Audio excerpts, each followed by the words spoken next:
Bom, a senadora Simone Tebet, líder da bancada feminina no Senado, do MDB, partido que até outro dia fazia parte com muito orgulho, um dos maiores partidos do Brasil, a senadora teve um destaque especial durante a CPI. Senadora, a CPI parece que vai acabar, mas não acaba nunca. Né? Eu entrevistei o Omar Aziz aqui, disse, senhor Datena, não vou chamar o Queiroga, vou encerrar logo os trabalhos e pronto, acabou.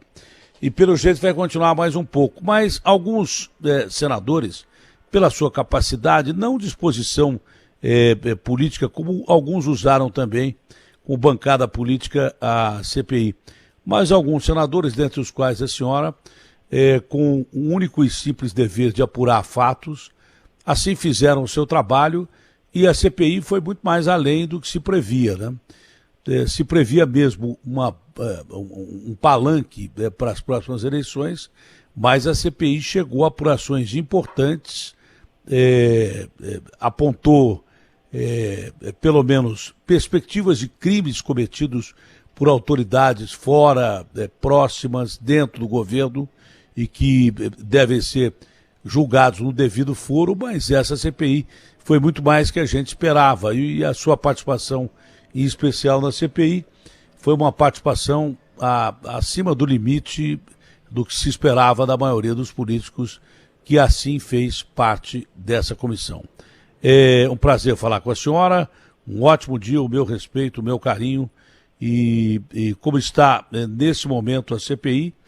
E se um dia vai acabar mesmo de verdade, né? Porque já apurou mais fatos do que a gente esperava. Bom dia. Bom dia, Datena, bom dia a todos os seus ouvintes da Rádio Bandeirantes. É um prazer muito grande falar com São Paulo, com o Brasil, através do seu programa. Começo fazendo um pedido de desculpa pública a você. Nós tentamos por 3 vezes conversar, agradeço a sua paciência. A agenda não coincidiu, mas agora temos a oportunidade, ainda que por telefone, de poder fazer esse bate-papo. Se você me permitir, porque eu liguei aqui no seu programa exatamente quando você pediu a música Romaria e depois acompanhei aqui a entrada, a fala do Guilherme, enfim, da jornalista que está acompanhando a Romaria no santuário.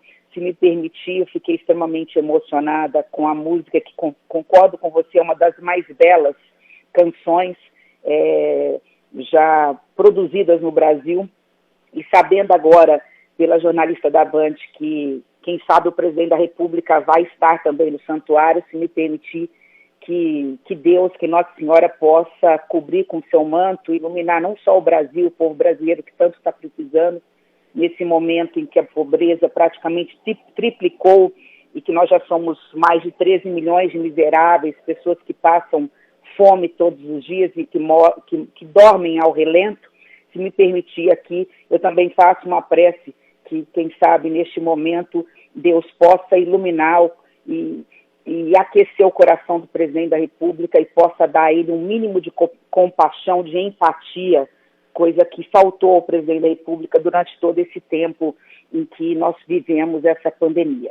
Digo isso, Datena, agora já respondendo a sua pergunta de forma muito objetiva, porque eu entrei na CPI, você sabe que nós tivemos que quase que arrombar uma porta e graças ao presidente Omar Aziz a bancada feminina teve participação, senão ficaríamos sem voz, porque não tínhamos vaga na CPI, mas eu entrei na CPI extremamente entristecida e preocupada e saio da CPI extremamente indignada com tudo que vivemos, com tudo que presenciamos.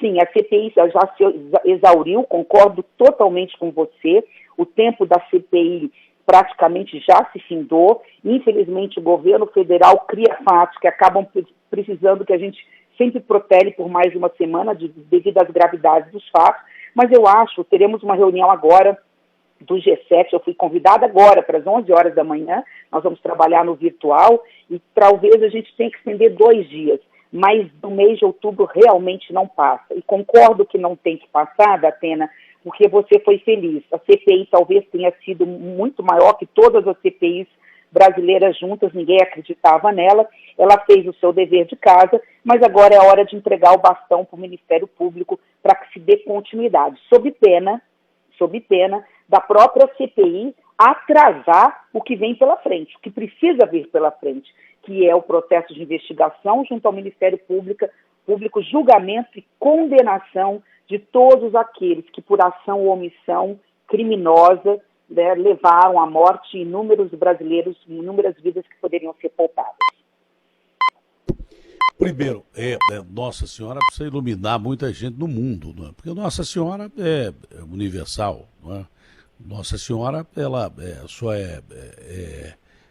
é cultuada em determinados países com nomes diferentes, de forma diferentes, mas é Nossa Senhora, a mãe de nosso Senhor Jesus Cristo, a mãe de Deus, não é? Então ela precisa iluminar o mundo inteiro, tem 8 bilhões de pessoas para iluminar, mas ela precisa de muito esforço, mas muito esforço mesmo, com o devido respeito, para iluminar o Bolsonaro. Ele devia levar o Paulo Guedes junto.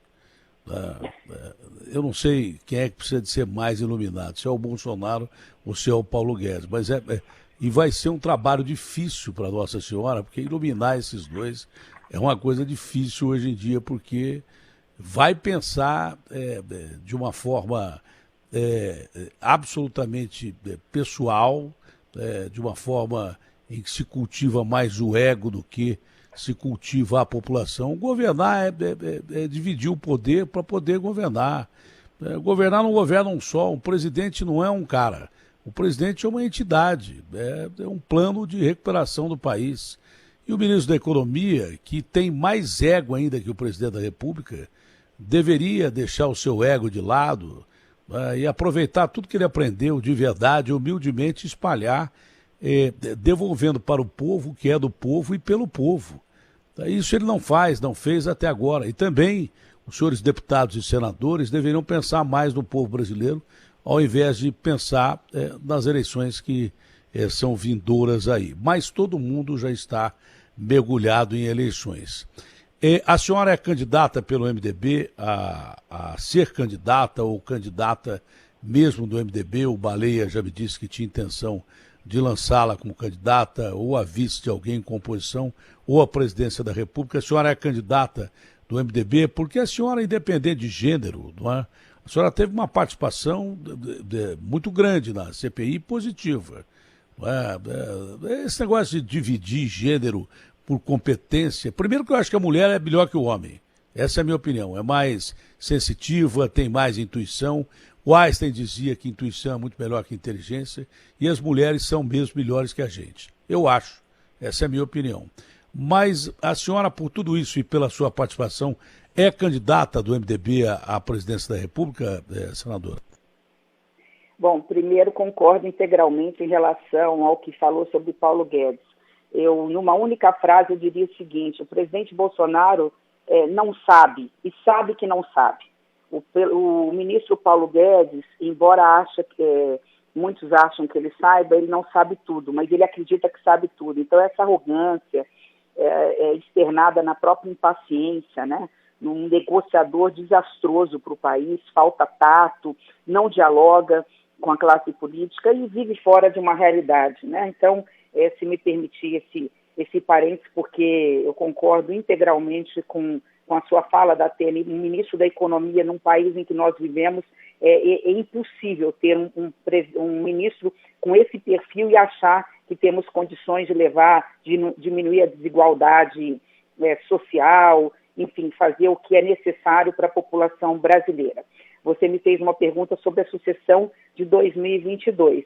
Né? Eu estou quase fazendo a mesma pergunta porque eu estou diante de um presidenciável. Aliás, um presidenciável que tem toda a capacidade, prestígio, o apoio popular e é conhecidíssimo perante a nação brasileira. Datena, acho que você é um excelente quadro. Sei que você não pode falar nesse momento, né, porque está aí numa função do jornalismo, mas eu posso.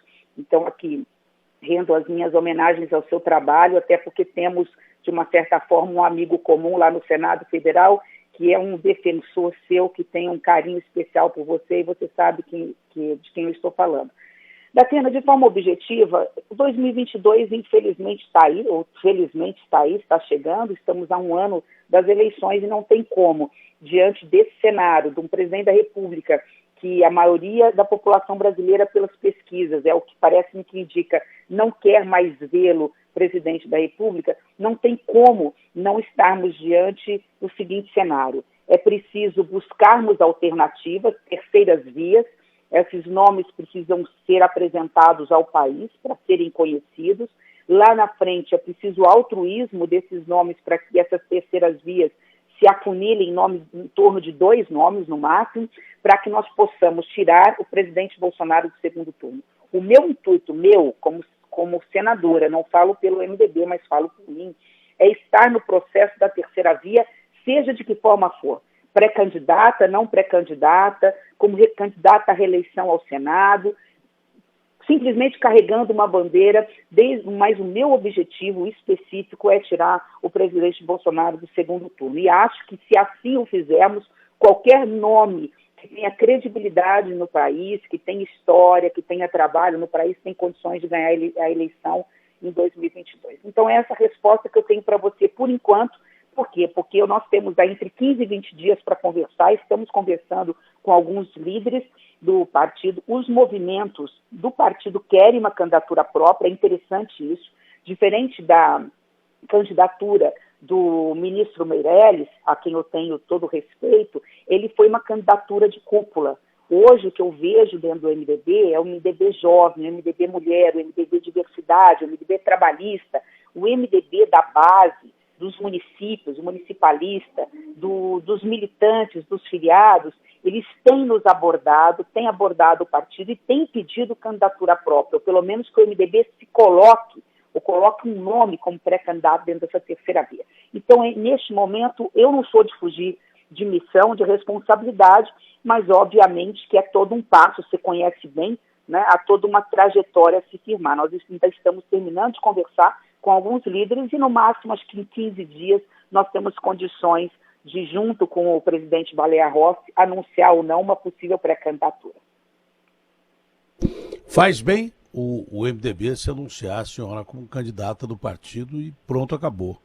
Eu a considero um grande quadro aí como analista da política que sou, por conversar com tanta gente, já aprendi a observar de longe a política, não sou um expert, mas acho a senhora um quadro fundamental para o MDB marcar a posição como partido que sempre foi, participando de todos os governos, uma participação importante, né? Tive orgulho de ser membro do MDB, foi onde mais eu tive afinidades e onde mais eu me senti bem como cidadão inserido na política. Todos nós somos animais políticos, mas eu me senti muito bem dentro do MDB. Saí porque a vida nos leva por vários caminhos e isso é que é interessante na vida, né? A vida nunca é sempre a mesma coisa. O que nos faz da vida uma experiência maravilhosa é que ela nem sempre é um livro escrito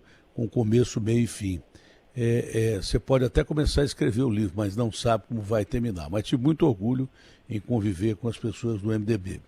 E com gente boa, quadros ótimos que tem também dentro do MDB.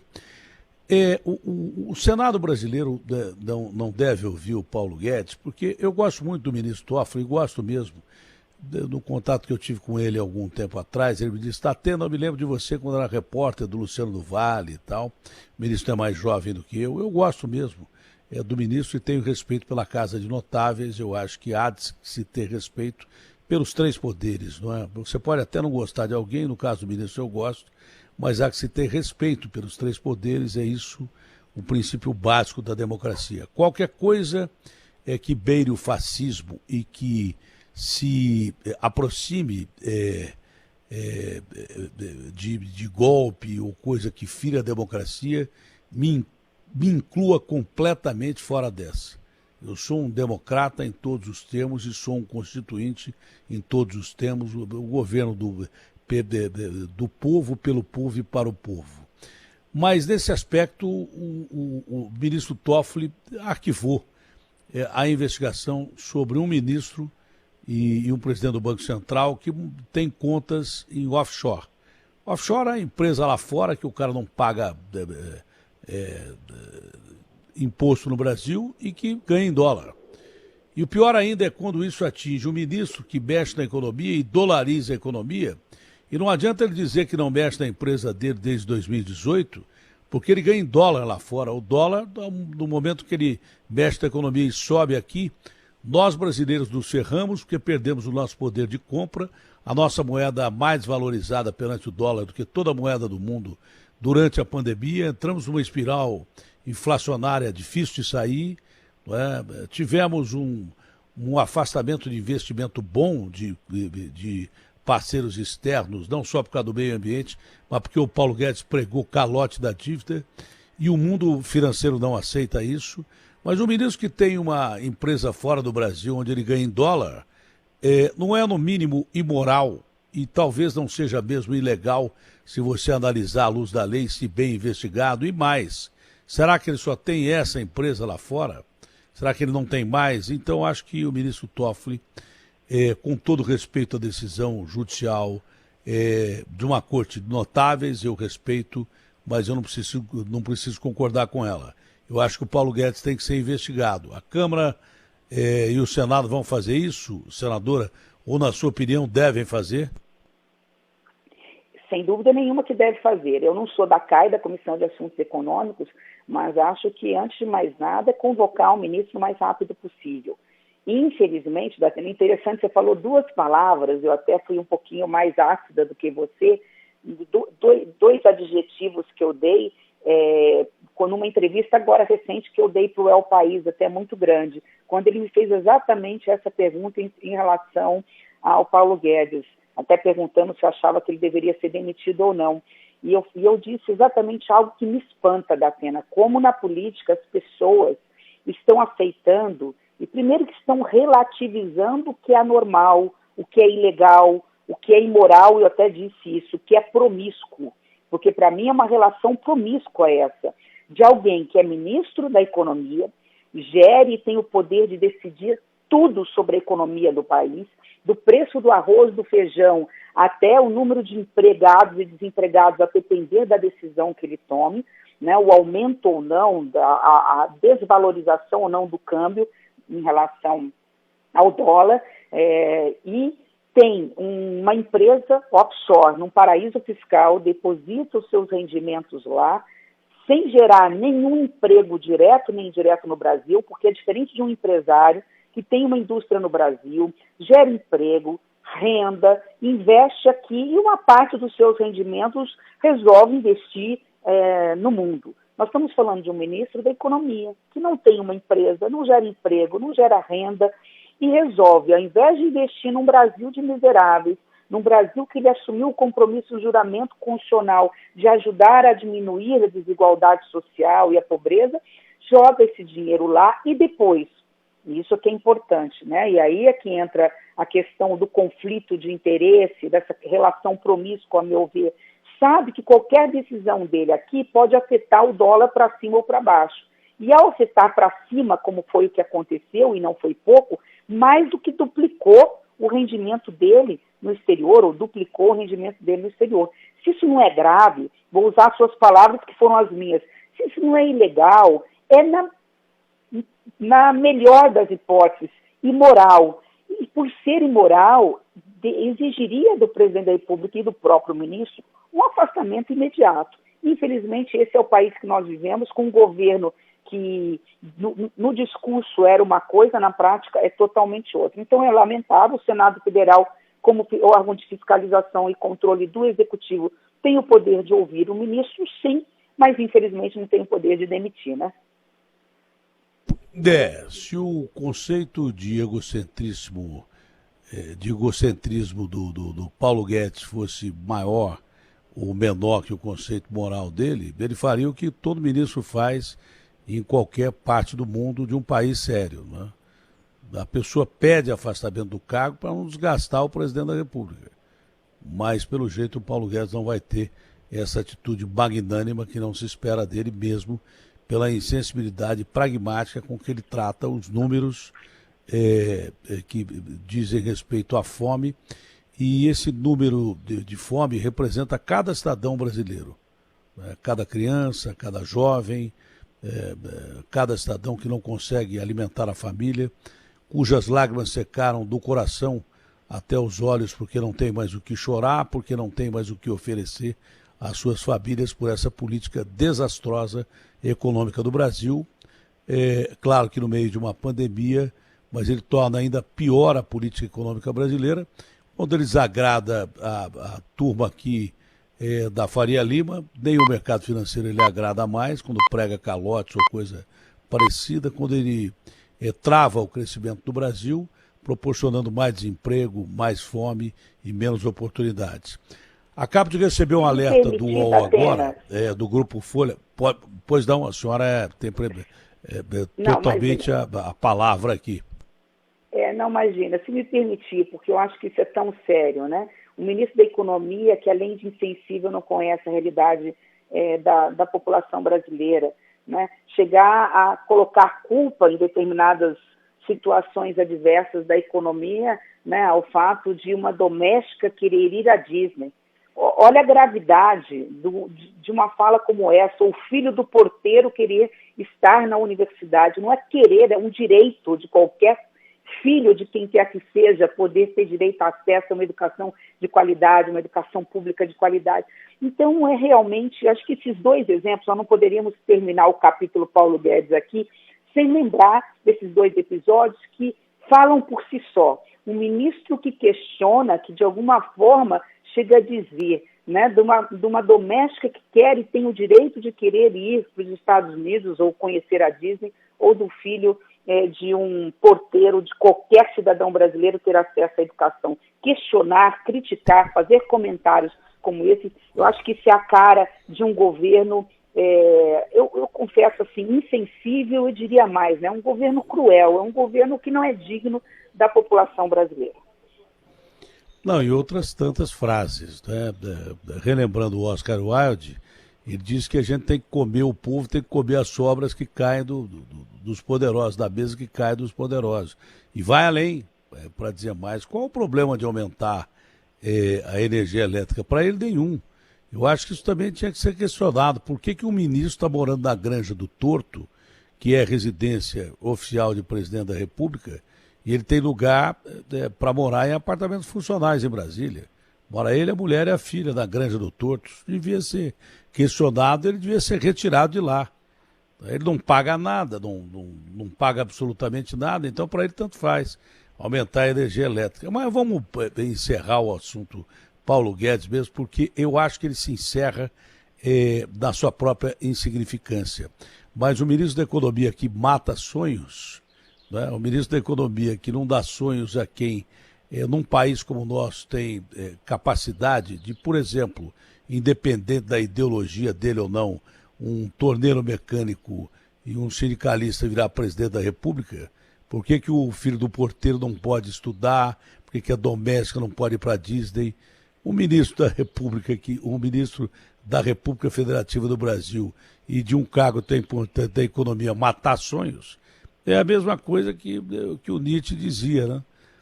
O sonho nada mais é do que você sonhar acordado, e significa esperança. O ministro da Economia que não te dá esperança não merece nem ser chamado de ministro.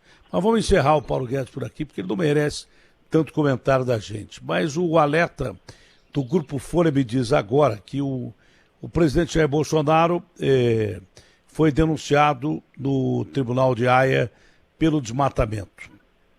A questão ambientalista no Brasil, ela é tão fundamental. É claro que existe uma série de interesses de países que acabaram com suas florestas naturais. O Brasil detém hoje 30% de florestas de 8 mil anos atrás. É claro que alguns países são desonestos por terem acabado com as suas florestas naturais, depois plantaram pinheiro que não é floresta, que não tem floresta, que não tem absolutamente nada, né? Mas não é porque eles têm a marca digital de crimes ambientais que a gente tem que fazer a mesma coisa.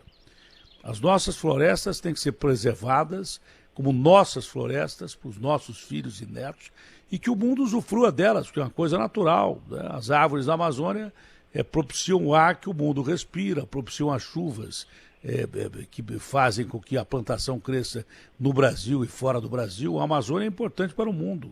a biodiversidade da Amazônia, ela tem lá a cura talvez até para o coronavírus, para o câncer. É só a biodiversidade que tem na Amazônia. Então, eu sou ambientalista que pensa da seguinte forma: nós precisamos preservar as florestas. Para quem?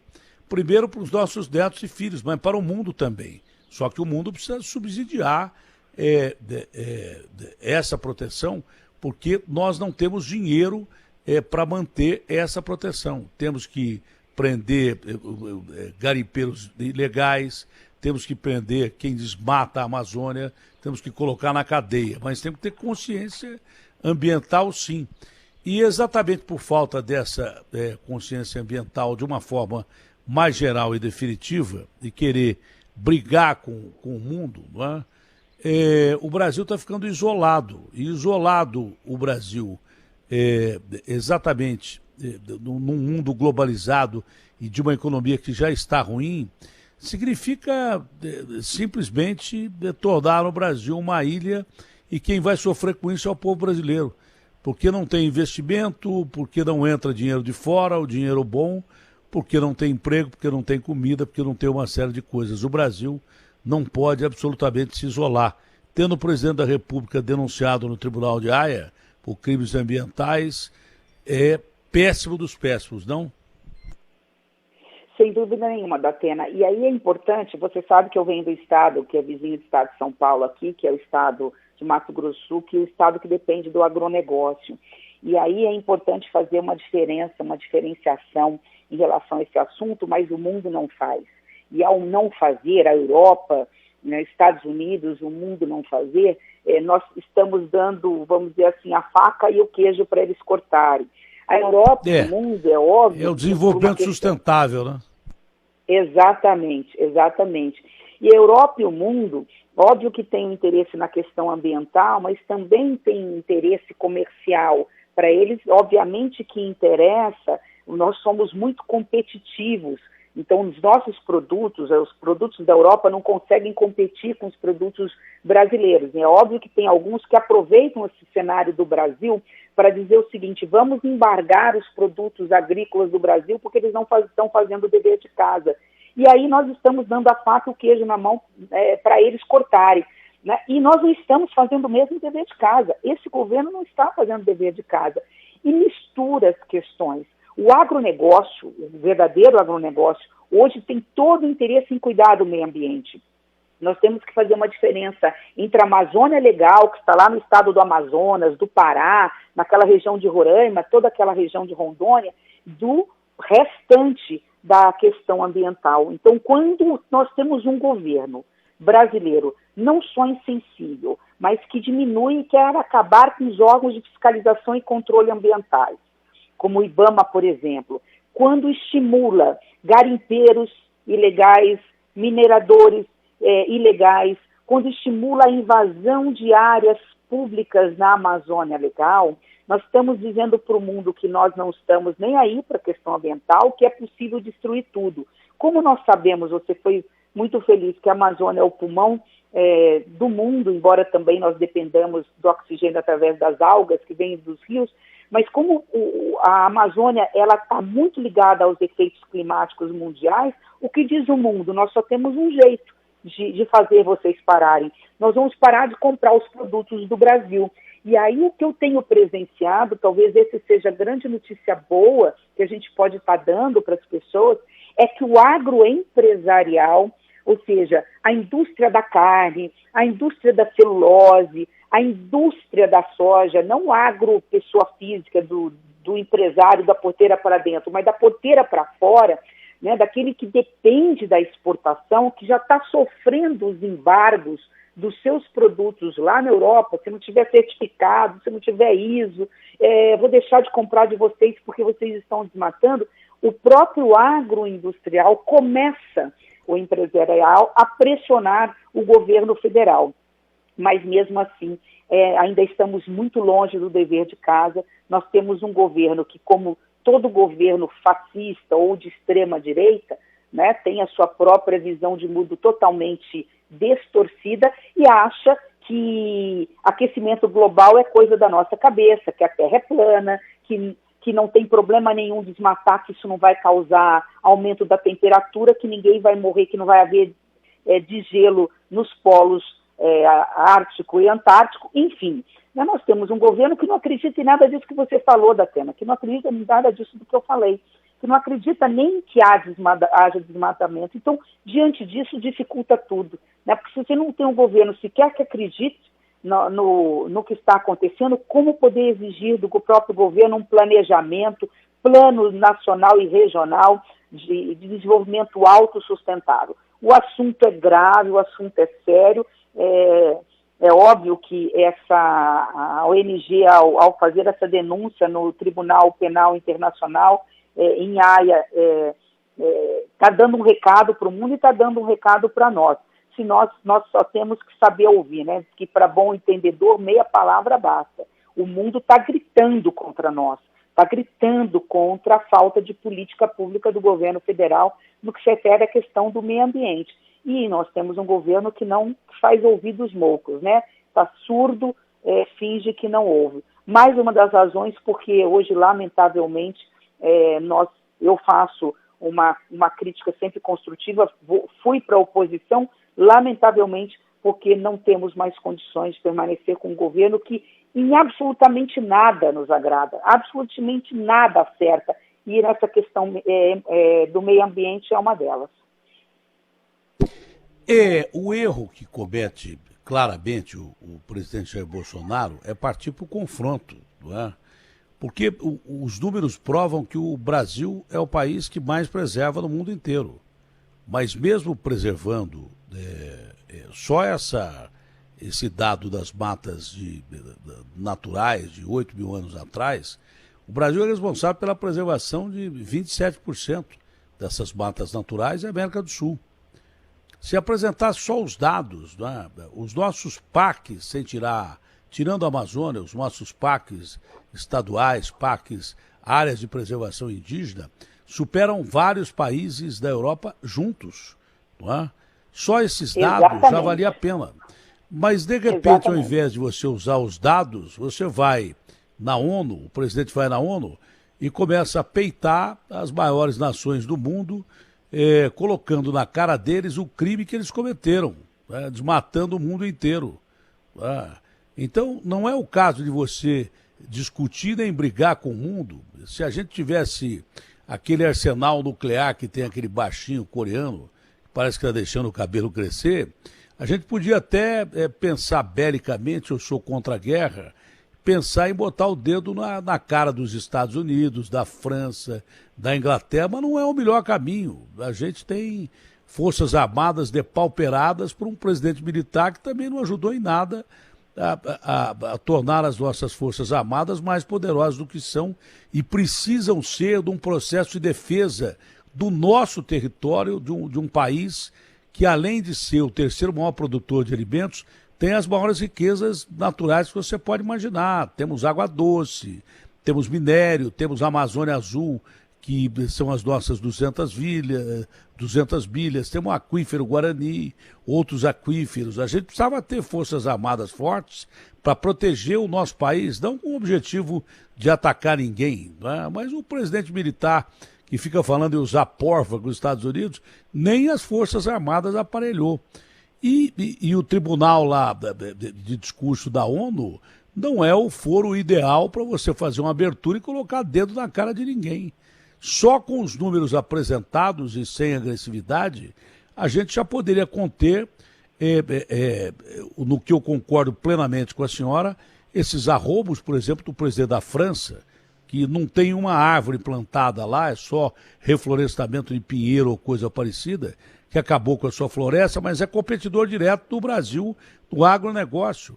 Há um estudo antes da pandemia que o Brasil chegaria a números que você pudesse empatar até vencer os Estados Unidos em termos de agronegócio e ser o maior produtor de alimentos do mundo. Eles usam isso. Agora, se o nosso presidente facilita, é claro que com essa acusação em Haia agora vai ficar mais difícil para o agronegócio brasileiro, mas os nossos compradores sabem da qualidade do nosso produto e eu espero que pelo fato do Bolsonaro ser uma pessoa bélica e gostar de, ao invés de ter um relacionamento natural que deveria existir na nossa política externa, não é? Espero que isso não torne o Brasil uma ilha no meio de uma pandemia. Seria uma facada na nossa economia, essa tão importante quanto o vírus. Eu não sei quanto é que a gente pode suportar isso. Olha, eu concordo com uma coisa que me disse outro dia o Fernando Mito, que a polarização mostra uma situação politicamente estúpida, na minha opinião, e que deve ser superada. Essa polarização entre o Lula e o Bolsonaro, eu não voto nesse aqui porque eu tenho ódio dele e vou votar no outro e vice-versa, né? Se você examina as pesquisas, você pode ver claramente que é uma área grande de eleitores aí, senadores, que preferem o outro caminho. O campo está ali, né? É preciso ocupar esse campo, que seria um campo de terceira via, e dar ao país a chance de mostrar ao brasileiro que quem construiu o Brasil que está aí foi muito o Lula, que inventou o governo da Dilma, que quebrou o Brasil, e é muito o Bolsonaro, que até agora não governou. Então, dá pelo menos a chance desses eleitores terem a opção de escolher que não o Lula e que não o Bolsonaro. E com todo respeito ao eleitor do Lula e do Bolsonaro, se mesmo assim quiserem continuar votando no Lula e no Bolsonaro e tendo um país como é o país de hoje, que votem quem quiser. Mas tem uma faixa grande de pessoas indecisas em que a terceira via pode ocupar, sim, apresentando candidato competente ou candidatos competentes e abrir o leque, o que é democracia, ao invés de você ficar escolhendo entre extrema-direita e, eu não diria que extrema-esquerda, mas bem próximo de extrema-esquerda. A questão agora não é ideológica, toda a questão é ideológica, mas não é tão ideológica. A questão é de salvar um país que é morto de fome. Enquanto houver um brasileiro com fome, enquanto o brasileiro que não tiver condição de comprar remédio, enquanto democracia não for... O D devia ser a primeira palavra do alfabeto brasileiro, que é a democracia. Enquanto não tiver um brasileiro alfabetizado, nós teremos um país injusto. E esses caras ajudaram a fazer o país injusto de hoje. Então, há que se ter, pelo menos, a oportunidade de, ao invés de enfrentar essa polarização estúpida, você ter outras pessoas que possam ser julgadas pelo povo, porque o Lula vai ser julgado na urna, o Bolsonaro vai ser julgado na urna, eletrônica, não do jeito que ele quer, mas vai ser julgado na urna.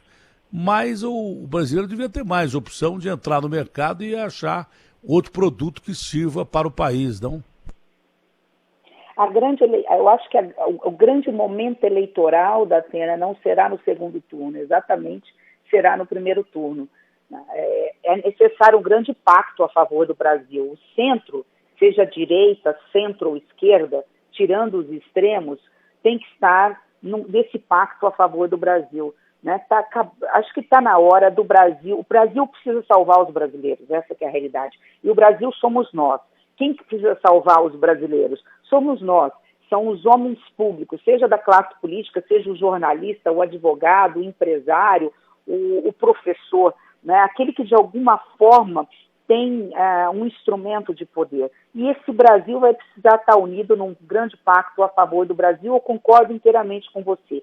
Acho que é preciso ter um senso de urgência. Essa palavra, eu acho que ainda faltou na nossa conversa. É preciso um senso de urgência dessas pessoas que estão buscando alternativa de terceira via, deixar as diferenças de lado, as ideologias de lado. Vai haver necessidade de um grande altruísmo partidário, ou pelo menos dos pré-candidatos lá na frente. Aquele que não chegar em 2 dígitos vai ter que ter a capacidade de ceder para outro, porque, repito, a eleição mais importante, o que ela vai acontecer é no primeiro turno. Quem da terceira via ou desse centro chegar no segundo turno, eu acredito que ganha as eleições, porque você foi feliz.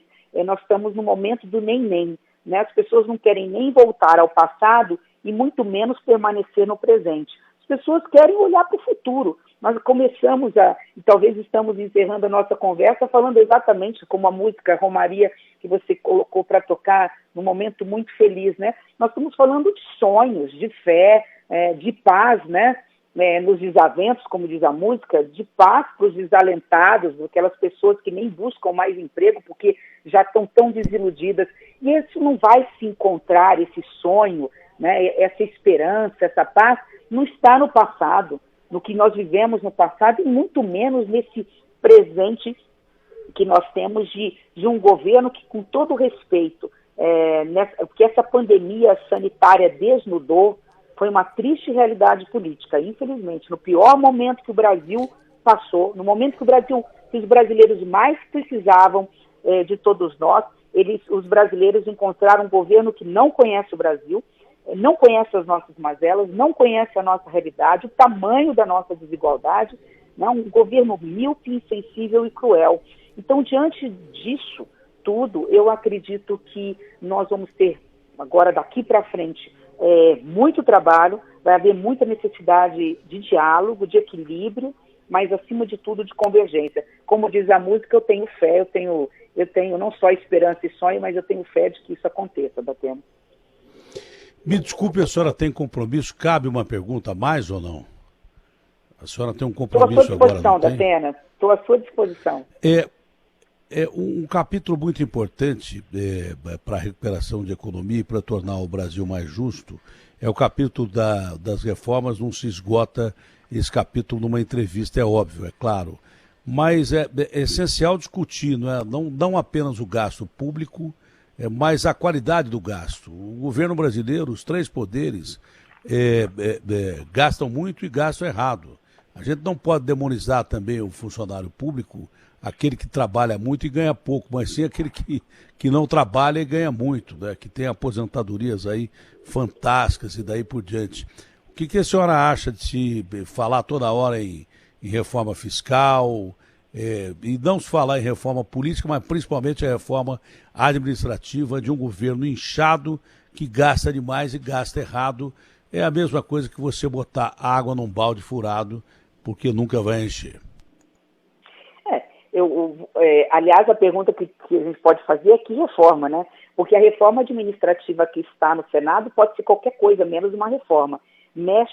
Finge que mexe um pouco com o andar de baixo, e o único ponto maior aí, questionável, que é um outro capítulo, a questão da estabilidade do servidor, e não mexe no andar de cima, não mexe com a categoria de servidores militares, não mexe com as carreiras típicas de Estado, os super salários, não se propõe a cumprir o teto constitucional do salário, que é o teto máximo do ministro do Supremo Tribunal Federal e que tem um grande impacto na folha de pagamento, ou seja, não quer mexer no vespeiro naquilo que dá mais trabalho. Então, sempre olha pelo lado do mais fraco. Vamos cortar e cada vez mais fazer sangrar aquele que já está ali combalido e não tem muito mais a entregar. Então, essa reforma administrativa, para mim, não é uma reforma, ela não tem nada de reforma. Nesse particular, eu entendo um pouquinho, porque é a minha área, eu dei aula 12 anos de direito administrativo, eu tratava dessa pauta de servidor público, de reforma administrativa, né? Isso já faz 20 anos que eu saí de sala de aula, mas ainda tenho muito fresco na minha memória.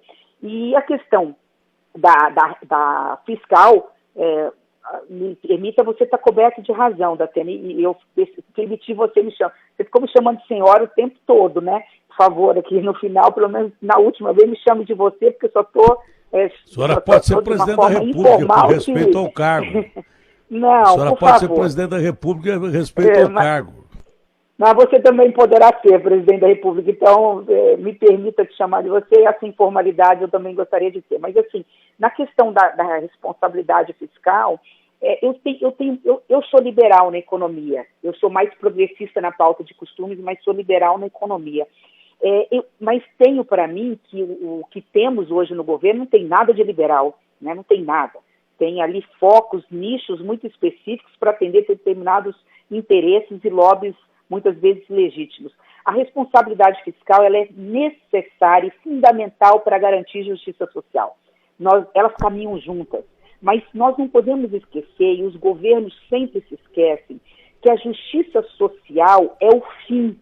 A finalidade maior é a diminuição da desigualdade social em todos os seus aspectos, educação de qualidade, saúde pública para todos, segurança pública, etc. O meio para se garantir a justiça social é cuidar da responsabilidade fiscal, mas por ser meio, quando ela evitar descontrole, desperdício, o inchaço da máquina, o Estado não pode ser máximo, mas também não pode ser mínimo, ele tem que ser necessário para alcançar essa justiça social. Quando você fala nesse meio, no que se refere à justiça fiscal, os governos tendem a se esquecer disso. Então ele olha demais para esse corte, e você foi feliz, ele corta mal, né? Ele corta mal, os gastos tributários no Brasil são muito grandes e arrecada muito. Então nós temos um governo que arrecada muito e arrecada mal. Arrecada mais de quem não pode pagar e menos de quem poderia pagar, do lado da receita. E do lado da despesa, nós temos um gasto de uma máquina inchada, que quando se fala em reforma, não faz a reforma da forma devida. Nós falamos de gastos tributários que chegam a quase 400 bi por ano, ou seja, de receitas que o Brasil deixa de receber, deixa de arrecadar, e vai para alguns nichos, alguns grupos muito específicos, a exceção, obviamente, do super simples, que é micro e pequenas empresas que realmente precisam dessas isenções fiscais e tudo mais, mas nós temos muito que fazer, não dá para nos delongar em relação a esse assunto, mas nós temos muito que fazer para poder garantir ao governo federal os recursos necessários para a realização do serviço de qualidade. Eu tenho de cabeça 2 números que me chamam muita atenção, que são muito fáceis para as pessoas talvez entenderem, né? Além do Brasil abrir mão de quase 400 bi de receita para nichos, para grupos, alguns necessários, outros não, nós temos ainda a tal da sonegação, que envolve mais de 500 bi por ano. Nós temos um contencioso administrativo parado aí, que se nós tivéssemos a capacidade de agilizar, o contencioso no Brasil está algo em torno de 5 trilhões. Eu sei que é moeda podre, mas se a gente falar assim, em conseguir recuperar 10% disso, a maioria desse contencioso, meia dúzia de grandes sonegadores que estariam dentro desse processo aí, que já seria suficiente. Se a gente arrecadasse 10% desses valores aí de 5 trilhões, nós estamos falando de 500 bi. Nós resolveríamos todo o problema fiscal do Brasil, teria sobra para investir em saúde, educação, segurança pública, construção de casas populares. Enfim, é muita coisa realmente para a gente tratar numa única resposta. Eu acho que eu estou cansando demais os ouvidos dos seus ouvintes da Atena. Não, pelo contrário. Foi uma aula, né? A senhora disse que saiu da sala de aula, mas continua dando uma aula para todos nós, inclusive para mim. Aliás, eu estou aflito com o seu compromisso, mas foi um prazer enorme falar com a senhora, que é, sim, uma forte candidata a presidente da República, a presidência da República, se assim o MDB decidir e a senhora aceitar. Eu não tinha conversado mais demoradamente com a senhora, agora tive o prazer de conhecer um pouco do tanto conhecimento que a senhora tem. Espero ter outras conversas com a senhora. E já cheguei à conclusão, ontem eu dei uma entrevista às páginas amarelas da Veja, deve sair nesse fim de semana, e eu disse lá uma coisa que combina com a gente. Vamos dizer assim, né? Senhora do Mato Grosso do Sul, eu sou do interior de São Paulo, então a gente fala mais ou menos parecido. É uma coisa que combina com a gente, que orna com a gente, não é? Diz um dos grandes filósofos da humanidade, o Weber, que o sujeito que está pensando em entrar para a política, ele tem que se preparar para fazer um pacto com o diabo. No nosso caso, o diabo é o nosso principal inimigo e pode ter certeza que ele tem grandes representantes da política, mas nós estamos completamente fora dele. Um abraço à senhora, um ótimo dia. Pena não ser uma entrevista maior pelos seus compromissos, mas foi um prazerão realmente conhecer um pouco de todo o conhecimento que a senhora tem. Muitíssimo obrigada, Datena, pelo carinho, pela gentileza das palavras. Espero poder, em breve, estar tomando um café com você. Espero não ter cansado todo o ouvido dos seus ouvintes aí. Enfim, fica aqui a minha admiração, meu respeito por esse grande homem da comunicação que você é. Espero, quem sabe, vê-lo também pré-candidato em breve à presidência da República. É preciso colocar nomes que pensem o Brasil e que tenham amor no coração. E que a ideia de voar, isso eu me dirijo me despedindo a todos né, a todos os brasileiros que estão nos ouvindo, que a ideia de voar não nos impeça jamais de caminhar. Um passo de cada vez, nós temos condições de sair desse atoleiro, de voltar a gerar emprego e renda, desenvolvimento, qualidade de vida para as pessoas. Um grande abraço, fiquem com Deus. Senadora, foi um imenso prazer.